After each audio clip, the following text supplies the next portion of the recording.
पहले रिकॉर्डिंग इसकी ऑन कर दी गई है। और श्रीमान निराला जी, कैमरा ऑन कर सकते हैं आप?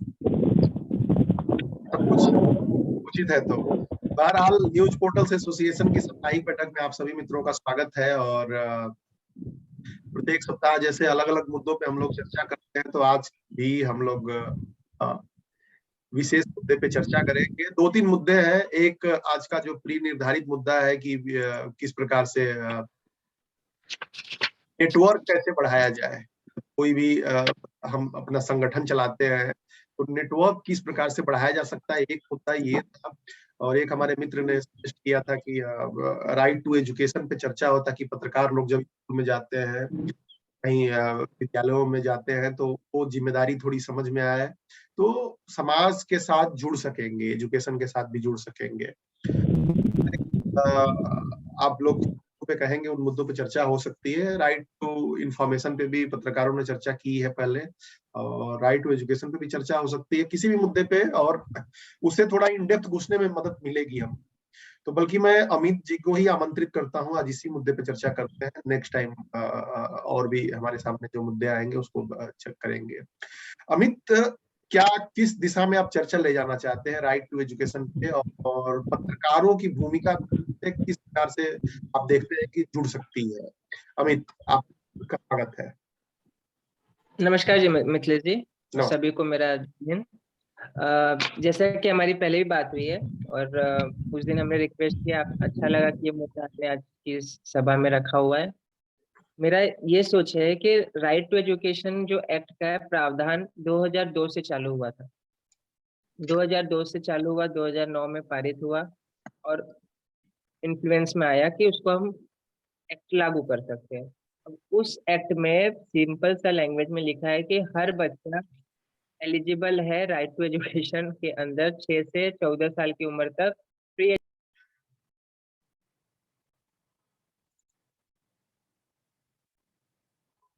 आपका वीडियो ऑडियो बंद हो गया दोनों, एक बार।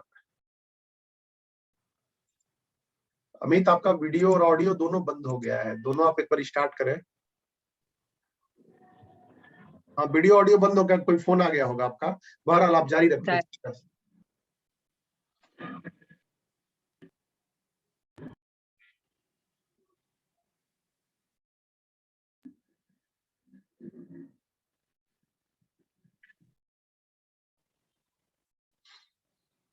किसी कारणवश तकनीकी कोई दिक्कत।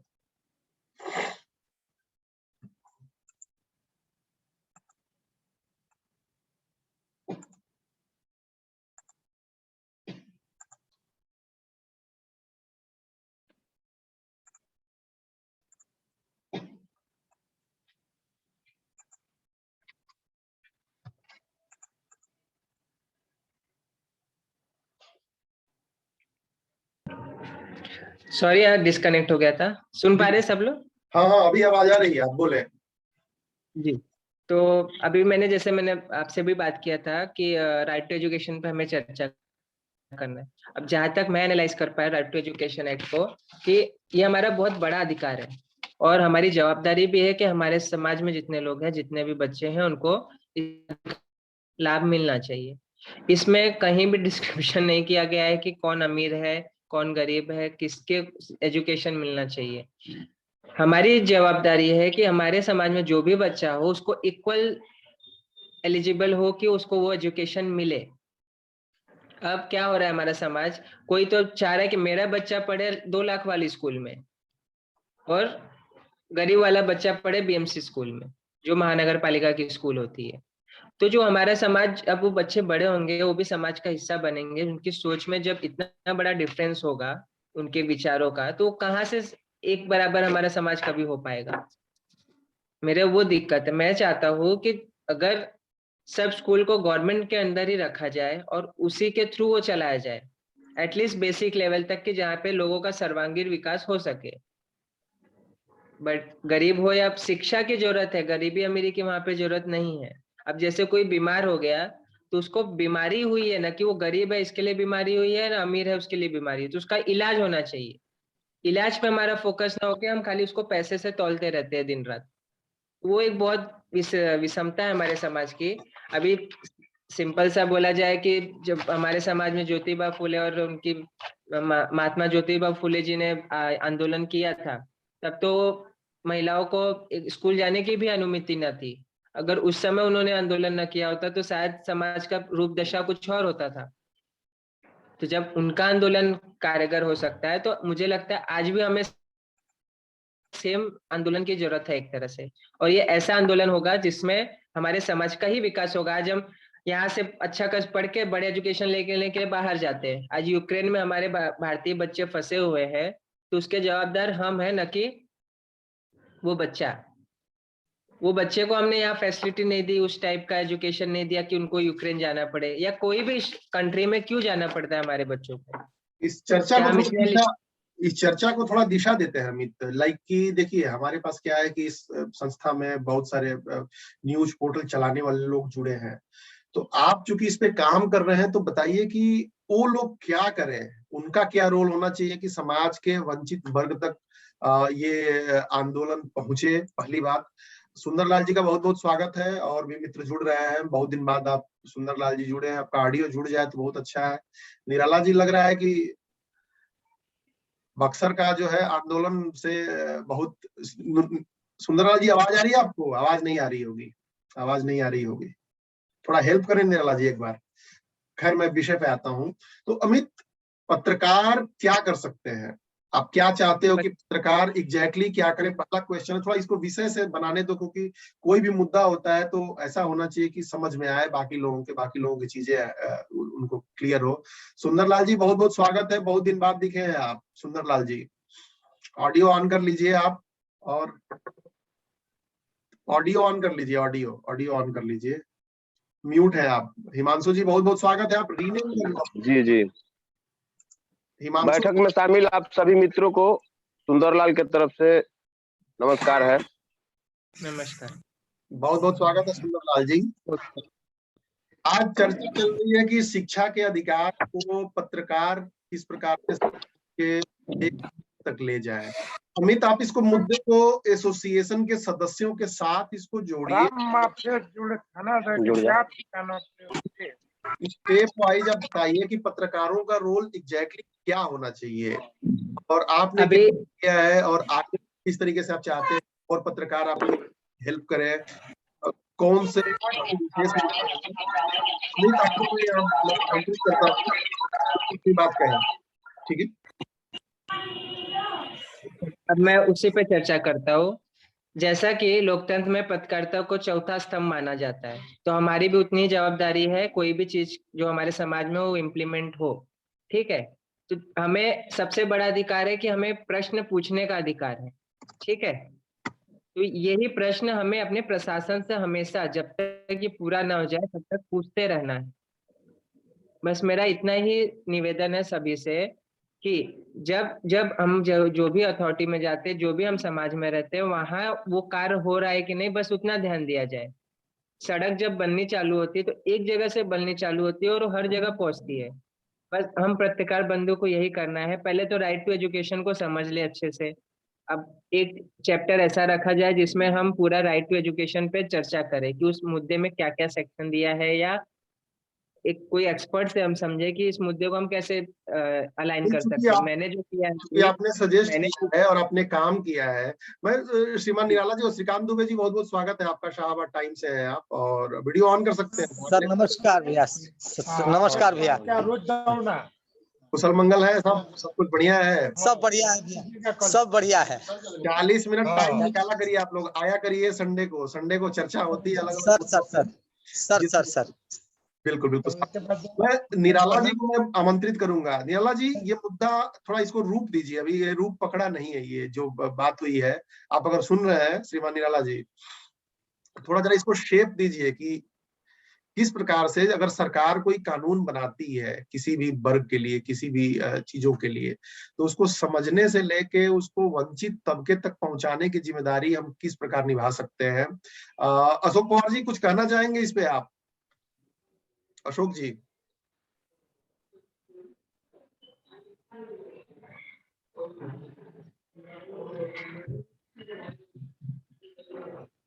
टाइम से मित्र जुड़े हुए हैं, ट्रू टाइम से। Hello hello. हाँ अशोक जी, आप इसको सुन रहे थे, थोड़ा इसको रूप दीजिए, अभी हाँ हाँ पूरी चर्चा पकड़ में नहीं आई है आपकी, ठीक है? हाँ, नहीं मुद्दा तो ठीक है, क्योंकि पत्रकार का काम जो है ये तो समाज सुधार के लिए काम करना, यही काम है, और मुद्दा तो दुरुस्त है। अभी जो है सरकार ने भी जो है राइट टू एजुकेशन जो कानून है वो तो सरकार ने लाया है, उसके लिए सरकार जो है फंड भी देती है और उस पर काम भी हो रहा है। लेकिन हमारा समाज जो है ना, अब समाज किस दिशा में जा रहा है ये देखिए। अभी पिछला ही कुछ मामला देखिए, कर्नाटक का मामला। अब राजनीति के लिए वो शिक्षा जो है उसका इस्तेमाल किया गया। तो वहां पर जो हमारे जो पत्रकार भाई है, उन्होंने अगर रिपोर्टिंग सही की होती तो ये मुद्दा नहीं बनता। लेकिन मुझे लगता है कि उस समय जो रिपोर्टिंग करनी चाहिए थी वो उस हिसाब से रिपोर्टिंग नहीं की गई, और उस वजह से ये पूरे हिंदुस्तान में जो है एक धार्मिक मुद्दा बन के रह गया। तो जब कोई ऐसी कुछ सरकार कोई भी चीज जो है बहुमत से पारित करती है, तो ऐसे ही नहीं पारित करती कि सरकार के अंदर जो आधे से ज्यादा जो सांसद हम लोग चुन के देते हैं, तो वो वहां पे बैठ के उस कानून को बनाते हैं। अब जब सरकार ने किसी कानून को बनाया है, तो उस कानून की जो अच्छाई है वो लोगों तक पहुंचाना चाहिए। अब वहां पे भी कुछ लोग जो है उस कानून को खराब कैसे है वो बताने वाले बहुत लोग मिलते हैं, लेकिन वो कानून जो है अच्छा किस तरह। अभी कोई भी चीज देखो, कोई भी टेक्नोलॉजी आती है तो कोई उस टेक्नोलॉजी की अच्छाई देख करके उसको लाता है, लेकिन उसके अंदर कुछ लोग होते हैं कि लूप होल ढूंढते हैं, और उन लूप होल्स के वजह से वो जो टेक्नोलॉजी है उसको गलत लोग साबित करते हैं। तो मुझे लगता है कि जैसे शिक्षा का अधिकार है, और जो इन्होंने भी बोला कि जो है सबको बराबर की शिक्षा मिलनी चाहिए, तो इसके ऊपर जो है समाज में जो है प्रबोधन करने की आवश्यकता है, ऐसा मुझे लगता है। मिथिलेश जी। सुरेश भैया बड़ा बड़ा फरहर बानी। तो ठीक है, आपने बात बताई। सुंदरलाल जी कहाँ मगन है? सुंदरलाल की आवाज आ रही है। बहरहाल मैं इस पे आगे मैं बढ़ता हूँ। अच्छा, एक सिंपल बात, मैं श्रीकांत दुबे जी को आमंत्रित करूंगा, पहली बार आए हुए हैं, और वो अपना थोड़ा परिचय दें। निराला जी भी इस मुद्दे को थोड़ा रूप दीजिएगा 2 मिनट में आप। श्रीकांत जी। सर, कुछ तकनीकी दिक्कतों के कारण मैं पूरी बात नहीं समझ पाया और ना विषय को मैं सुन पाया हूँ। कृपया एक बार फिर से बताया जाए। मैं फिर एक्सप्लेन करता हूँ थोड़ा सा। आज विषय गहराई वाला ये है कि सरकार कोई भी योजना, कोई भी अधिकार लागू करती है, कोई भी कानून लेके आती है, जैसे राइट कमीशन ही हो गया, आरटीआई एक्ट हो गया, उस एक्ट का हम किस प्रकार से पत्रकार लोग इस्तेमाल कर सकते हैं, और जनता के लास्ट जो उसका सिरा होता है, वंचित तबका, अंतिम व्यक्ति तक हम कैसे पहुंचा सकते हैं। ऐसे कोई भी अधिकार हो सकते हैं, जैसे आज शिक्षा के अधिकार पे बात, अमित जी ने सजेस्ट किया था कि भाई शिक्षा प्रत्येक व्यक्ति का अधिकार है, लेकिन वो किसी न किसी जटिलताओं में फंस गया है, तो पत्रकार उसको उभार कैसे सकता है। मैं इसको बड़ा सिंपल करता हूँ अमित, आप समझिएगा। एक बच्चा है जिसको शिक्षा नहीं मिल रही है पैसे के कारण, या सही स्कूल में दाखिला नहीं हो रहा है, तो एक पत्रकार उसकी मदद कैसे कर सकता है। ऐसे ही ग्राउंड पे काम करने वाले, मैं श्रीकांत दुबे जी को भी आमंत्रित करूंगा। भाई साहब, परिचय दीजिए अपना, क्योंकि आप पहली बार आ रहे हैं, मैं तो परिचित हूं आपसे, और बताइए कि सरकार योजनाओं में किस प्रकार से कहीं श्रीकांत जी डिस्कनेक्ट हो गए क्या? हाँ, डिस्कनेक्ट हो गए, लेकिन साथ ही में है। अच्छा, कोई बात नहीं, तो आपके कैमरे को वो यूज कर सकते हैं, कोई दिक्कत वाली। आप अपने कैमरे को यूज कर दीजिए। बिल्कुल। तो श्रीकांत जी, आप इसको 2 मिनट कर रहे हैं। अच्छा, करिए, अपने वाले से कर लीजिए, इंतजार थोड़ा सा। देखिए अमित, आप समझिए बात को, किसी भी मुद्दे को हमें एकदम सिंपल वर्ड में बताना है, आगे देता है कि पता चले कि काम करना कैसे है, क्या काम करना है। दोनों आदमी करो। आप इस मुद्दे को समझ गए, शब्दों में कुछ कहना चाहेंगे? हिमांशु, वो एक बार आप अनम्यूट कीजिए अपना माइक।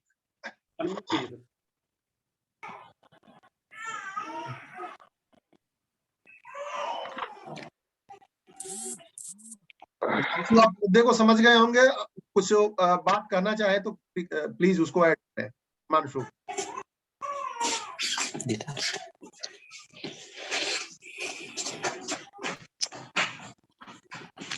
सबसे पहले तो सर न्यूज पोर्टल एसोसिएशन से जुड़े हुए सभी साथियों को मेरा प्यार भरा नमस्कार। और सर मैं ये कहना चाहूंगा, जैसे राइट टू एजुकेशन एक्ट लागू हुआ, शिक्षा का अधिकार अधिनियम, तो इसमें 6 वर्ष से 14 वर्ष तक के बच्चों को, हर बच्चों को, मतलब इसमें ये है कि कोई भी बच्चा जो है शिक्षा से अछूता ना हो, शिक्षा से वंचित ना रह जाए। और रही बात सर पत्रकार की, मान लीजिए जैसे अगर कोई बच्चा अगर गरीब है, पैसे के अभाव में उसका एडमिशन नहीं हो पा रहा है, विद्यालय नहीं जा पा रहा है, तो एक पत्रकार किस मतलब तरह से उसका मदद कर सकता है। तो अब पत्रकार जिसे मीडिया को लोकतंत्र का चौथा स्तंभ कहा गया है।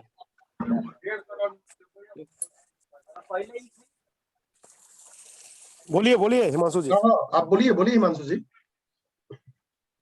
तो मीडिया को सर लोकतंत्र का चौथा स्तंभ कहा गया है, तो पत्रकार तो वहां जाना चाहिए उनको, मतलब क्या क्या समस्याएं आ रही हैं, दिक्कत क्या आ रहा है, कहाँ से दिक्कत आ रहा है, मतलब पैसे की दिक्कत आ रहा है, पैसे की वजह से नहीं वो एडमिशन हो पा रहा है, या कोई और प्रॉब्लम है, तो वहां वो जाना चाहिए, मुद्दा उठाना चाहिए। ठीक बात है, आपने एक प्रूफ दिया।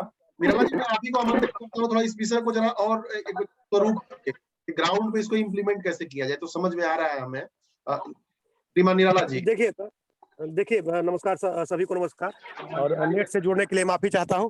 और जुड़ने से पहले मैं कुछ और बता दूं, श्रीमान श्रीकांत दुबे जी जो जुड़े हुए हैं, हमारे वरिष्ठ साथी हैं जागरण में, और लंबे समय से उनका अनुभव रहा है पत्रकारिता में, तो उनसे तो परिचय करेंगे ही। लेकिन अभी जो विषय हम लोग का चल रहा है, मूल बिंदु इसका ये है कि हम लोग अगर किसी अधिकार की बात करते हैं तो उसको समझना भी होगा स्वयं, तभी हम किसी और के साथ इंप्लीमेंट करा पाएंगे या किसी और को उसका अधिकार दिलवा पाएंगे। तो राइट टू एजुकेशन के बारे में चर्चा हो रही है, या आरटीआई के बारे में आपने अभी थोड़ी देर पहले कहा। कोई भी अधिकार है तो कैसे उसका प्रयोग करना है, अधिकार वास्तव में है क्या, किसके लिए है, ये सारी चीजें हमें गहनता से समझनी होगी। तो इसके लिए पत्रकार को पढ़ना होगा, पत्रकार को विद्यार्थी बन के रहना होगा। पत्रकार अगर ये समझ ले कि मैं परिपूर्ण हूं, पत्रकार ही क्या कोई भी व्यक्ति, तो ये गलत है। तो इस बात का ध्यान रखना होगा कि हमें नियमित रूप से अपने आप को अपडेट करते रहना होगा, नई नई जानकारियां जो है ग्रहण करते रहनी होगी। हमें ये भी देखना होगा कि यूक्रेन में क्या हो रहा है, हमें ये भी देखना होगा कि हमारी विदेश नीति क्या है। हमें तमाम विषयों पे खुद जो है जागरूक होना पड़ेगा, तभी हम लोगों को जागरूक कर पाएंगे। सिंपल यही समझ लीजिए कि सबसे पहले हमें दूसरों को जगाने के लिए खुद जागना होगा, खुद समझना होगा, तब हम दूसरों को जगा के या फिर उनका अधिकार दिला पाएंगे। धन्यवाद सर। बिल्कुल, आपने एकदम एक दिशा पकड़ा दी है और सटीक कि भाई कुछ जानने के लिए ये नहीं कि अपना माइक उठाए और पता चले गए कि भाई कुछ भी क्या सटीक आपने बोला। यादव ना याद है तो पति बोला पहले। ठीक है, मैं आता हूँ श्रीकांत दुबे जी के पास। अब भाई साहब, आप ग्राउंड पे काम करते रहे, अनुभव है जो आपको अभी बताया भी निराला जी ने। एक बार तो परिचय दीजिए अपना भाई साहब, और उसके बाद जो है बताइए कि शिक्षा के अधिकार को अंतिम व्यक्ति किस प्रकार से ले जाए, कुछ ऐड करना चाहे। जी भैया नमस्कार। श्रीकांत दुबे नाम हुआ, दैनिक जागरण का साथी हूँ जी। किसी भी अधिकार, सरकार जो भी योजनाएं संचालित कर रही है उसे धरातल पर मूर्त रूप देने के लिए हर पत्रकार को कर्तव्य का बोध निर्वहन करना पड़ेगा। आज ज्यादातर खबरें भावनात्मकता से जुड़ जाती है, हमें तटस्थता की भूमिका निभानी होगी। जितने भी कानून, चाहे राइट टू एजुकेशन हो या आरटीआई हो, जो भी आ रहा है वह गरीबों तक पहुंच नहीं पा रहा है। इसका माने कि हम अपने कर्तव्य के निर्वहन में कहीं न कहीं लापरवाही बरत रहे हैं, जो चाहिए उसका हम अनुपालन नहीं कर पा रहे हैं। कोई में अब राइट टू एजुकेशन को ही लीजिए, जन जागरूकता का घोर अभाव है। कोई बच्चा नहीं चाह रहा, सरकार चाह रही है कि सरकारी विद्यालयों में हर व्यक्ति के बच्चे पढ़ें, लेकिन हमारा वहां बोधे नहीं हो रहा है कि सरकारी विद्यालय में शिक्षा का घोर अभाव है भी। इसका मुख्य कारण है कि शिक्षकों का जो चयन हुआ उसमें मापदंड का ध्यान नहीं रखा गया। खास करके बिहार में प्रारंभिक शिक्षकों का जो भी चयन किया गया उसमें कोई मापदंड नहीं हुआ, जबकि शिक्षा के लिए एक मापदंड निर्धारित होना चाहिए था। वैसे लोग शिक्षकों का चयन कर रहे हैं जो खुद अनपढ़ है, जो अंगूठा छाप है उस शिक्षक का चयन कर रहे हैं। ऐसे में अंदाजा लगाया जा सकता हो कि शिक्षा की स्थिति क्या होगी। इसका प्रभाव अभिभावकों पर पड़ रहा है, क्योंकि अभिभावक अब सरकारी विद्यालय को छोड़ प्राइवेट के तरफ उन्मुख हो रहे हैं। अब पत्रकारिता का यहीं पे काम शुरू होता है कि पत्रकारिता वो बोध कराए, आम जनता में वो विश्वास जागृत करे कि नहीं भाई, प्राइवेट से अच्छा शिक्षा सरकारी विद्यालय में भी हो सकता है। हम कोई भी पत्रकार सरकारी विद्यालय की तरफ रुख नहीं कर रहा। आखिर क्यों?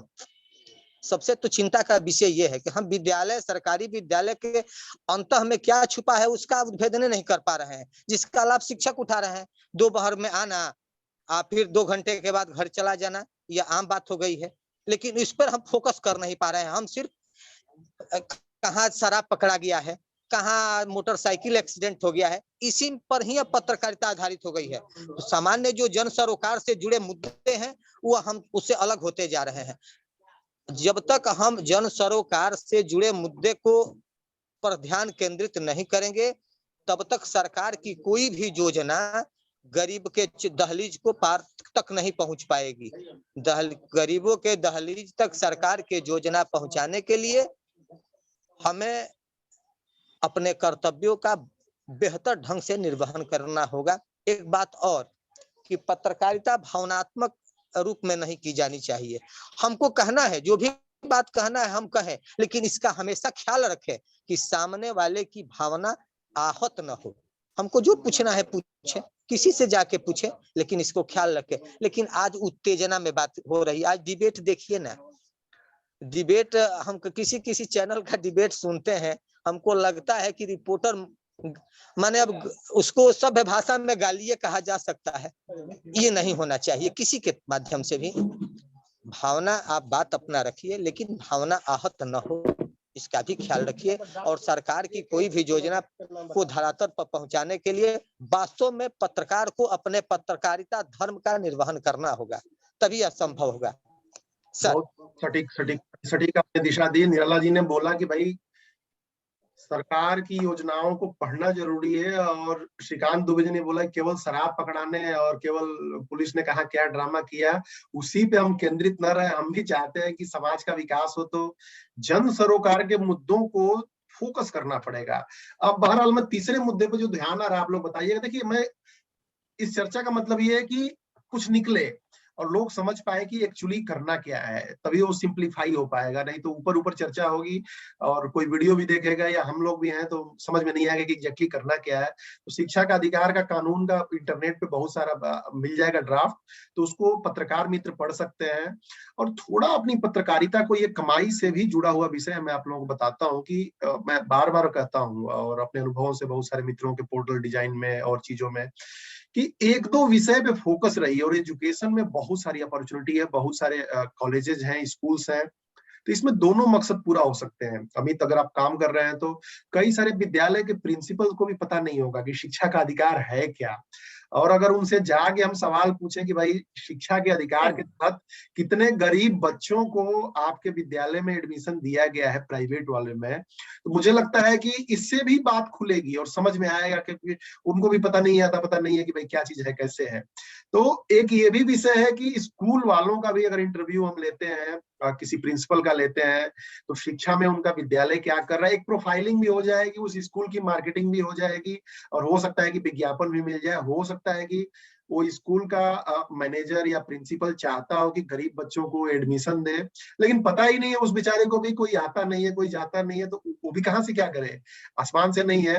तो इस बात पे अमित कुछ ऐड करना चाहोगे? एक्शनेबल पॉइंट, चूंकि आप काम कर रहे हो, आप ये मुद्दा लेके आए हैं, तो अमित इसमें कुछ पॉइंट आप ऐड करना चाहोगे, एक्शन पॉइंट, कि न्यूज पोर्टल वाले बंदे एग्जैक्टली क्या करें?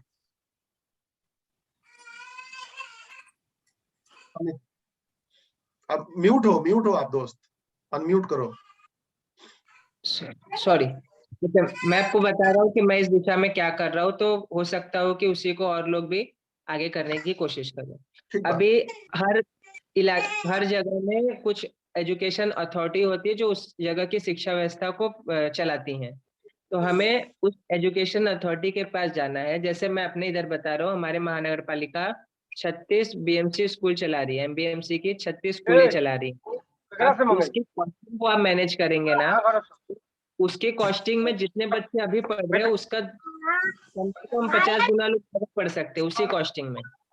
ठीक है, मेरे मित्र जितने भी स्कूल चल रहे हैं हम उसको थोड़ा सा दरकिनार करते हैं, और एक मेरी भी ये बात है कि इसमें सुन लिया जाए। शिक्षा में विकास का सुधार तभी हो सकता है जब उस विद्यालय में, सरकारी विद्यालय में पठन पाठन कराने वाले जो सरकारी टीचर्स हैं वो अपने बच्चों को खुद शिक्षा सरकारी विद्यालय में क्यों नहीं देते।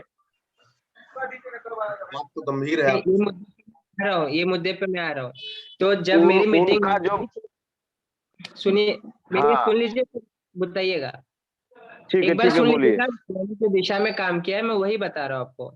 तो जब मेरी भी मीटिंग हुई पहली बार उनसे, तो मैंने भी उनसे यही कहा कि पहले तो जितने भी सरकारी अधिकारी लोग हैं उनके बच्चे कहाँ पढ़ते उसका आप ध्यान दो। उनके बच्चे तो एक भी बीएमसी स्कूल में या एमबीएमसी स्कूल में या गवर्नमेंट स्कूल में पढ़ते नहीं है, बराबर।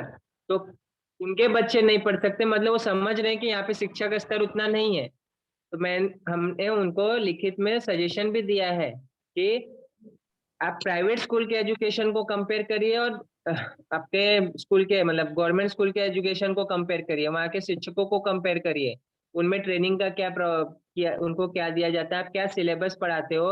हर स्कूल को एक राइट्स होता है कि आप सिलेबस के ऊपर भी जाके। चर्चा भटक जाएगी अमित, एक मिनट फोकस रहते हैं मित्र। देखिए चर्चा में क्या रहता है, मेरा नजरिया ना, राइट टू एजुकेशन में बात कर रहे हैं। शिक्षा तो एक बहुत बड़ा मंत्र है। राइट टू एजुकेशन में मुझे लग रहा है कि इस बात में फोकस रहना चाहिए कि जो गरीब बच्चे हैं, जो 6 से 14 साल के बच्चों को मुफ्त शिक्षा मिलनी चाहिए, उनकी शिक्षा क्यों नहीं हो रही है। तो इसका एक रिकॉर्ड होना चाहिए कि हम जो मतलब गांव में जाते हैं किसी ग्राम प्रधान से या किसी लोकल बॉडी से, उनसे पता करें कि ऐसे कौन से बच्चे हैं, आइडेंटिफाई करें, समाज जो सेवक लोग हैं। और जो बच्चों को शिक्षा नहीं मिल रही है उनको सरकारी स्कूलों में या प्राइवेट स्कूलों में भी दाखिला कराने के लिए हम क्या कर सकते हैं, तो एक्शन पॉइंट आएगा। बाकी शिक्षा तो बहुत बड़ा वास्ट है कि उनके बच्चे क्यों नहीं पढ़ाते हैं, टीचर्स की क्वालिटी क्या है, इस पे अलग से चर्चा हो जाएगी। कई बातों को मिक्स करने से एक्शन खत्म हो जाता है। तो एक्शन यही होना चाहिए हमारा कि समाज में ऐसे लड़कों को आइडेंटिफाई करें कि कौन सा बच्चा जो है शिक्षा नहीं पा रहा है उचित। दूसरी बात है कि स्कूल वाले भी, प्रिंसिपल्स भी, खासकर जो है प्राइवेट स्कूल वाले लोग, अगर प्राइवेट में चाहते हैं तो प्राइवेट में पढ़ाएं, सरकारी में चाहते हैं सरकारी में पढ़ाएं, उनकी अपनी मर्जी है। लेकिन वो क्यों नहीं होना चाहिए, क्यों होना चाहिए, एक अलग चर्चा का विषय है। लेकिन कम से कम हम प्रिंसिपल्स का इंटरव्यू तो ले सकते हैं कि शिक्षा के अधिकारी, प्रिंसिपल का इंटरव्यू लिया मैंने। तो उन्होंने क्या बताया कि जैसे वो गरीब स्कूल बच्चों के पास गए, ठीक है, जो झोपड़े में रहते हैं या जो कंस्ट्रक्शन लाइन में काम करते हैं, वो एक तो रहता है कि वो एक जगह रहते नहीं है, 2 साल 1 से 5 3 साल रहेंगे, उसके बाद ट्रैवल कर लेते हैं। तो उन स्कूल के, मतलब मैं भी मिला उन बच्चों को और प्रिंसिपल भी मिले हैं। तो दोनों का क्या ऑब्जर्वेशन आया कि जो उनके पेरेंट्स है वो कहते हैं कि हम पहले पेट के लिए काम करें या अपने बच्चों को पढ़ाएं, या चलो बच्चों को स्कूल में भेज रहे हैं तो जाएंगे कैसे, उनके पास तो साधन नहीं है जाने के लिए। नहीं ठीक है, देखिए ये कहने का मतलब है कि हमारा जो हम अपने फोकस रहते हैं, समाज की सारी समस्या हम सॉल्व करने चलेंगे तो एक को सॉल्व नहीं हो पाएगी। हमारा जो कर्तव्य है वो कर्तव्य ये है कि ऐसे लोगों को आइडेंटिफाई करके न्यूज सामने लाना, और जो चैलेंजेस आ रहे हैं, आपने एक अच्छा सजेशन दिया अमित की जो सरकारी वहां की अधिकारी, जैसे बेसिक शिक्षा अधिकारी होते हैं कई जगह पे, या जो शिक्षा का काम देखते हैं जिले में, उसमें आपके तहसील वगैरह में, उनके पास भी जाके इन मुद्दों को लेके जाए। तो 4-5 मेरे ख्याल से एक्शनेबल पॉइंट आ गए। बाकी सारी चीजें करेंगे तो मेरे ख्याल चलती रहेगी। सुंदरलाल जी की मुस्कुराहट बहुत तेजी से स्क्रीन पे फैल रही है। सुंदरलाल जी एक बार आप जो है अनम्यूट करके अपनी बात को पूरी करें। सुंदरलाल जी जी, अगर इस चारों जी सर पूर्ण है तभी ससुराल माना जा रहा। चंद्रकांत जी नमस्कार। नमस्कार सर। कहीं नहीं, सातों में एगो जरूर कम हो। मुस्कुराहट का रास्ता क्या मिथिलेश सर कुछ बोल रहे थे? मुस्कुराहट की बात ऐसा है कि हम बैठे हैं थाना पर और यहाँ पर मेरे ही ऊपर कुछ चर्चा हो रही थी तो मुस्कुराहट आई। और आप इससे बता रहे थे सुंदरलाल जी कि कौन नहीं पढ़ाता है सरकारी विद्यालय में, कौन पढ़ाता है, तो ये एक बड़ा अलग विषय हो गया, इस पर तो हम लोग चर्चा करते ही रहेंगे। हमें अभी क्या करना चाहिए इस विषय पे हम लोगों को ये करना है। हम लोगों को अपने न्यूज पोर्टल के माध्यम से, अखबार के माध्यम से लोगों को जागरूक करना चाहिए कि कम से कम जब तक सरकारी अधिकारी या सरकारी कर्मचारी के बच्चे विद्यालय में पठन पाठन नहीं करेंगे तब तक शिक्षा का सुधार नहीं हो सकेगा। ये तो वही बात है कि न नौ मन तेल होगा न राधा नाचेगी। ना देखिए, जहां तक हम अब तो हमको लगता है कि समय भी कम होगा, तो इसीलिए मैं थोड़ा सा ये चाहता हूँ कि संक्षेप में बातों को समझे। अमित जी ने जो बात, ब्रजेश कुछ करना चाहोगे? ब्रजेश नाम यार आप लोग लिख दिया करो, नहीं तो आप लोगों का नाम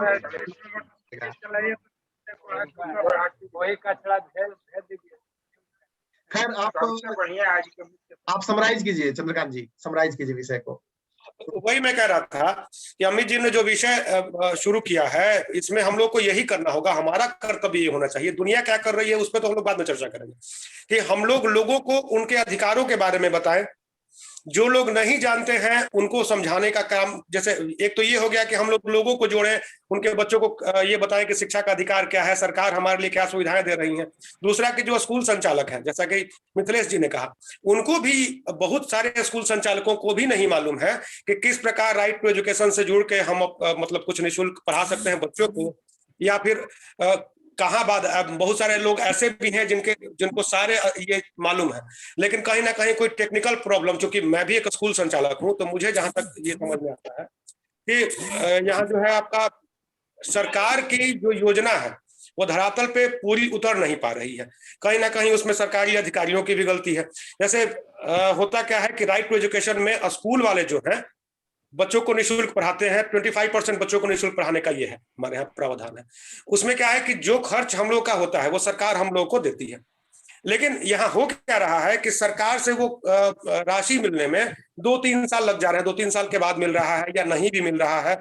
बहुत सारी टेक्निकल समस्याएं आ रही हैं जिससे कि वो चाह के भी नहीं कर पा रहे हैं। दूसरा एक पॉइंट है कि जैसे अमित जी ने बताया कि वो गए इंटरव्यू लेने के लिए, तो उन्होंने पूछा तो मतलब बच्चों के अभिभावकों ने कहा कि हमारे लिए मूल समस्या है पेट की आग बुझाना, शिक्षा तो हम नहीं भी ग्रहण करेंगे तो चलेगा, जैसा कि कहते हैं आमतौर पे सब जगह लोग कहते हैं ऐसा, तो ये नहीं है। तो उन्हें ये बताना होगा कि सरकारी शिक्षा के साथ साथ सरकारी विद्यालयों में बच्चों के राशन आदि की ही व्यवस्था है, वो भी मिलता है, कितना मिलता है, क्या मिलता है, उनको ये बताना होगा हमें।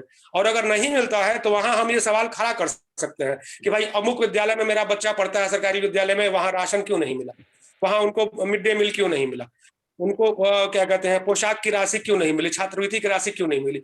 ये सब चीजों पे हम लोग नियमित रूप से काम कर सकते हैं। अब श्रीकांत दुबे जी ने जो कहा वो भी एकदम बात, उसमें भी सोचने वाली बात है कि हम लोग क्या करते हैं।